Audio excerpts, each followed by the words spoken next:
রাজনীতি মানেই কি মারামারি, রাজনীতি মানেই কি বিরোধী দলকে, বিরোধী মতকে দমন নিপীড়ন, রাজনীতি মানেই কি খুনাখুনি, রাজনীতি মানেই কি শুধু রক্ত আর রক্ত। এটা তো কোনো রাজনীতি হতে পারে না। এটা তো দুর্নীতি, এটা তো সন্ত্রাস নীতি, এটা তো ডাকাত নীতি। পৃথিবীতে আরো বহু দেশে রাজনীতি চলে, শুধু বাংলাদেশেই চলে এমনটা নয়। পৃথিবীর আর অন্য দেশগুলোতে রাজনৈতিক দলে দলে এত মারামারি হয় না। তারা মারামারি হলেও খুব কম, টুকটাক। আর বাংলাদেশে এমন একটা অবস্থা যে রাজনৈতিক দলের সমর্থক টু সমর্থক মারামারি হয়, শেষরা সমর্থক টু শেষরা সমর্থক, চামচা টু চামচা, এদের মারামারি হয়। এটা কোনো কথা? মানুষ রাজনীতি করতে আসে, রাজনীতি মানে হচ্ছে মানুষের সেবা করা, জনগণের সেবা করা। কিন্তু আমাদের দেশের হারামজাদারা এমন রাজনীতি করে, তারা অন্য দলকে, অন্য মতকে খালি দমন নিপীড়ন করতেই জানে। তারা রাজনীতি করতে আসে না, তারা জনসেবা করতে আসে না। তারা আসে আসলে ক্ষমতায় থেকে দুর্নীতি করার জন্য, ক্ষমতায় বসে সন্ত্রাসী করার জন্য, ক্ষমতায় বসে পাওয়ার প্র্যাকটিস করার জন্য। তারা মূলত জনগণের কোনো সেবা করার জন্য রাজনীতি করে না। তারা আগাগোড়া হারামজাদা, যারা মারামারি করে, যারা খুনাখুনি করে। এই যে হবিগঞ্জে দেখছেন একটি ছেলের চোখ নষ্ট করে ফেলছে।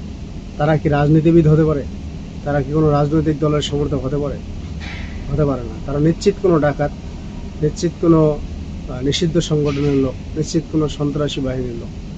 তাদেরকে আইনের আওতায় আনাটা সকলের দায়িত্ব। আমি ওই এলাকার আইন শৃঙ্খলা বাহিনীর ব্যবহার দেখে অবাক হয়ে যাই যে এরকম প্রকাশ্যে একটি লোকের চোখ নষ্ট করে ফেললো, অথচ তাকে এখন পর্যন্ত গ্রেফতার করা হলো না। একটা কথা মনে রাখবেন, আপনারা ক্ষমতার পাওয়ার দেখিয়ে যদি দুনিয়াতে ছাড়া পেয়ে যানও, আল্লাহর কাছে গিয়ে কিন্তু আপনাদেরকে ধরা দিতেই হবে। সেখানে আপনি কোনো পাওয়ার প্র্যাকটিসের কথা বলে, কোনো রাজনৈতিক দলের কথা বলে পার পাবেন না।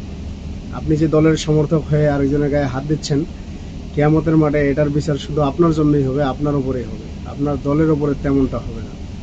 দল কিছুটা পাবে, দলের নেতারা কিছুটা শাস্তি পাবে, কিন্তু মূল শাস্তিটা, মূল যেই অপরাধ, সেটা কিন্তু আপনার। মূল শাস্তিটা কিন্তু আপনাকেই ভোগ করতে হবে। তাই যে দলেই সমর্থক হন না কেন, সমর্থন করেন না কেন, অন্য দলকে কখনোই আঘাত করতে যাবেন না, জনগণকে কখনো কষ্ট দিতে যাবেন না। তাহলে কিন্তু আল্লাহর কাছে গিয়ে আপনাদেরকে ধরা দিতে হবে। আমি একটা দল সাপোর্ট করতে পারি, আপনি একটা দল সাপোর্ট করতে পারি, এটাই তো স্বাভাবিক না? এক একজন এক এক দল সাপোর্ট করবে, সেটাই স্বাভাবিক। সবাই তো এক দলের সমর্থক হবে না। তাহলে আপনি কেন মারামারি করবেন?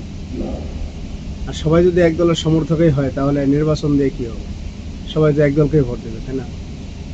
পৃথিবীতে দলমত আলাদা থাকবেই, সবসময় থাকবে, কিয়ামত পর্যন্ত থাকবে। তাই বলে কি আপনি মারামারি করবেন, খুনাখুনি করবেন, কারো জীবন নষ্ট করে দিবেন?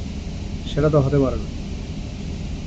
আমরা দোয়া করি আল্লাহ যেন পৃথিবীর সমস্ত রাজনীতিবিদদেরকে হেদায়েত দান করে, তারা যেন বুঝে যে আসলে কারো জিনিস, কারো জীবন, কারো সম্পদ নষ্ট করাটা ঠিক নয়। তাহলে আল্লাহর কাছে ধরা থাকতে হবে।